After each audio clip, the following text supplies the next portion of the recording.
So welcome back to my channel. Thank you all so much for watching.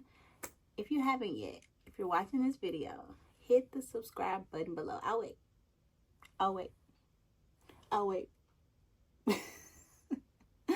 So I just wanted to come on here today and film a quick video. Hopefully it'll be quick. I think this will be quick. Of 25 books that I want to read in 2025. There's so many books I want to read, but these are books that I want to prioritize and authors I want to prioritize as well for 2025. So let's jump right into it. We'll be looking at my laptop because I have put my reading list on Notion.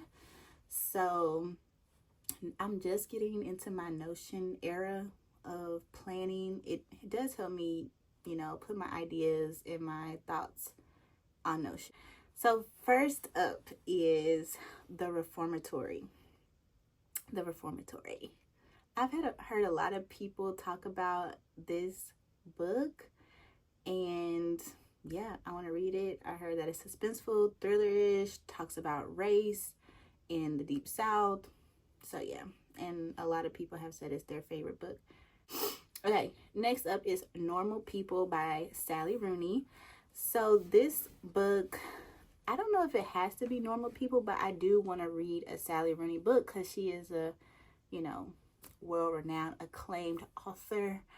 And a lot of people say that her writing is really unique. She doesn't use quotations in her writing. So yeah. Next up is Yellowface by R.F. Kuang. And again, similar to Rooney and a lot of authors and books that I will mention today, it doesn't necessarily have to be that book, but I do want to read that author. So it doesn't necessarily have to be Yellowface, but maybe Babel or Poppy War. I don't know. That's why I need y'all's help. I need your help to see which books that you have read by R.F. Kuang and which one I should start with. Next up is Blue Sisters by Coco Mellers.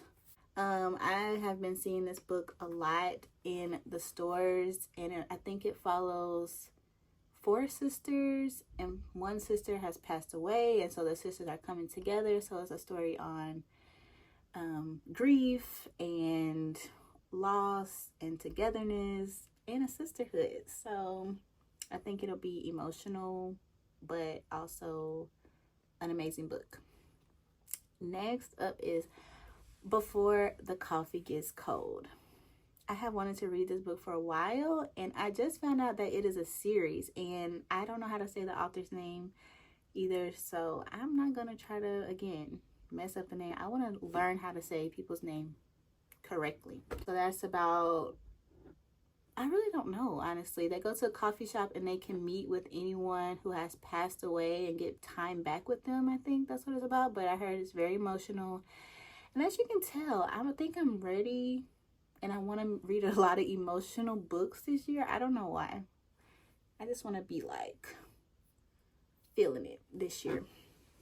But the next book is the total opposite of wanting to feel it this year, but I want to give this author another chance, and that is Happy Place by Emily Henry. Yeah, I tried to give her a chance with Beach Read last year, read it in the summer, or not in the summer. I don't know which month I read it, but I was late to the game. I'm reading Emily Henry, and I did not enjoy Beach Read. I'm sorry. Just didn't enjoy it. But I want to give Emily Henry a chance. So it doesn't necessarily have to be Happy Place. Again, maybe Funny Story. I heard that is really amazing. The dialogue and banter, and even the audiobook for Funny Story is really good. So either one of those two. Next is Wedding People by Alison Espach. Again, you think it's gonna be like a funny kind of comedic story, but it gets deep really quick from what I've heard. So that is on my list for this year. Next is The Women by Kristen Hanna. The Nightingale last year was a 5-star read for me. So The Women, I have really high expectations for, and a lot of people say they like the women better than the Nightingale. And I'm like, how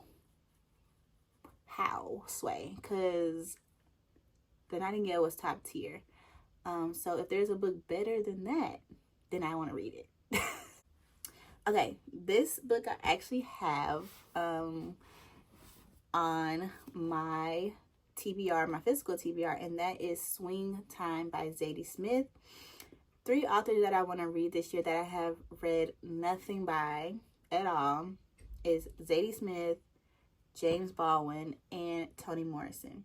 So this is about 2 dancers, I believe, but only one has talent. And I kind of talked about this in my February TBR video, but I didn't pick any Zadie Smith. But this year, sometime I have to read some Zadie Smith. Okay, another book that I have on my physical TBR is Americana. And I know a lot of people have read this book and absolutely loved it. And I really want to read Americana as well. It talks about, I think, two people that are dating, Efumelu and Obanzi, are young and in love, and they depart military-ruled Nigeria for the West. Beautiful, self-assured, Efumelu heads for America, where despite her academic success, she is forced to grapple with what it means to be Black for the first time. So even that little synopsis, I've heard really good things. It's a little thick, but I think this will resonate with me a lot because, you know, just my husband being from another country, having to grapple with being the minority and has never felt like that before. I think a lot of things will resonate with us in discussion and reading that book. Next is Beartown by Frederick Bachman.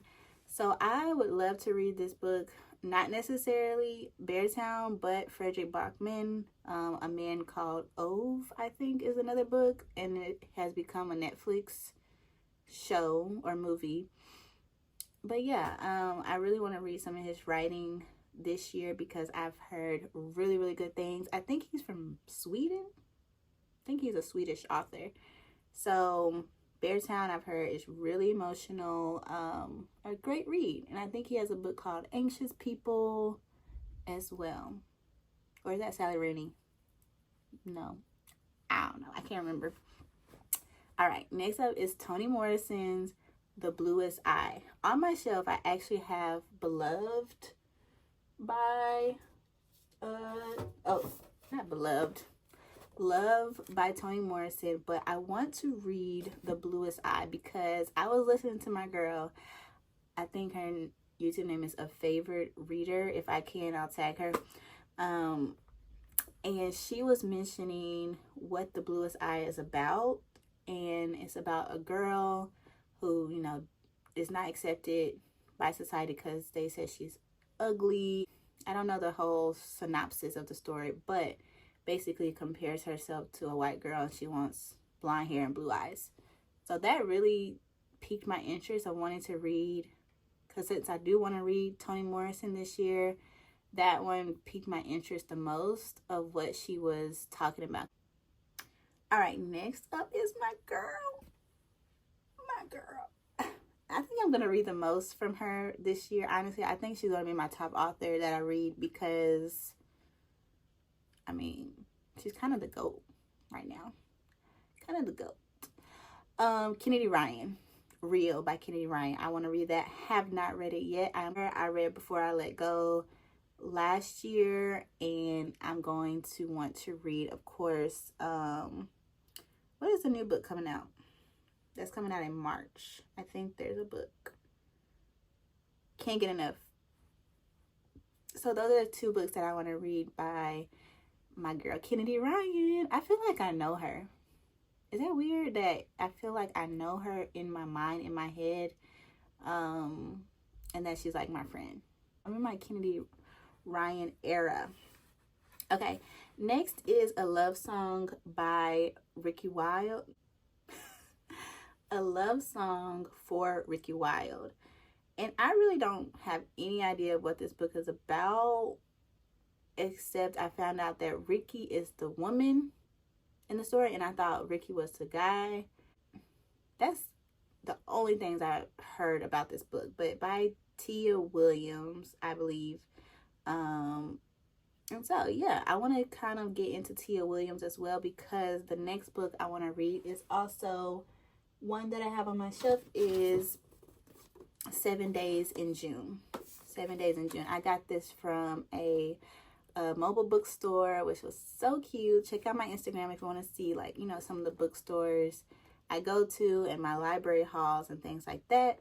But yeah, 7 Days in June. I actually have the physical copy, and I want to read some Tia Williams this year. I think she's gonna be up there. I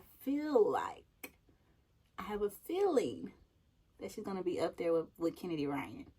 I think they're gonna be my top two. I'm predicting. I haven't read anything by her yet, but just saying. I'm just saying. All right, so kind of taking a turn towards my fantasy, you know, to my fantasy era. I am not a fantasy girl. Wish I was. I am a fantasy girl, but let me tell y'all, it's hard for me to commit to fantasy. Like, because I feel like I pick up books and they're like 7-book series, like Throne of Glass. I really enjoyed Throne of Glass. Started reading the second one. I kept getting it on Kindle from Libby. Kept getting it, and then I could never finish it. And then I have, like, you know, it's 7 books. Harry Potter. Love Harry Potter. 7 books. ACOTAR. I do not have any desire to read ACOTAR. Sorry.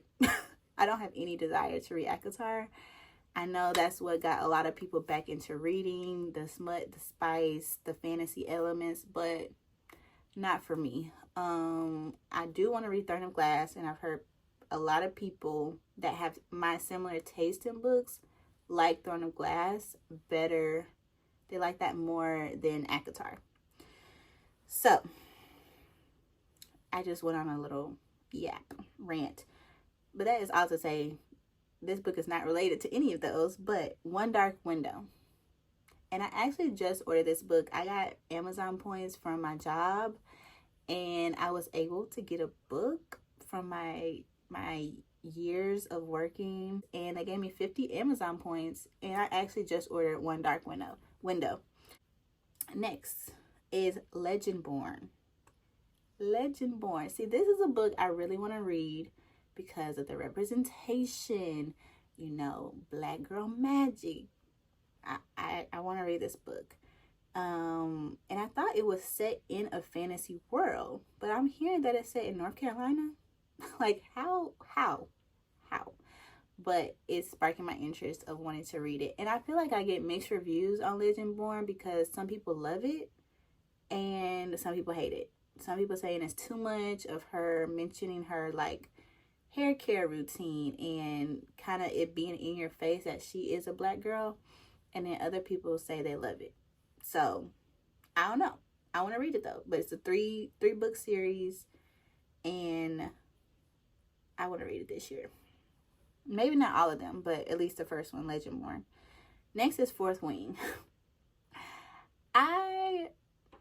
I think I will like Fourth Wing, but I like to get to stuff kind of late, or like to do things not when everyone else is doing it, because Onyx Storm was the rave just like a couple weeks ago, and I'm getting to Fourth Wing late, and that's okay with me. But I think I will enjoy it because a lot of people say it's like easy to read. I just hope that it's not too YA.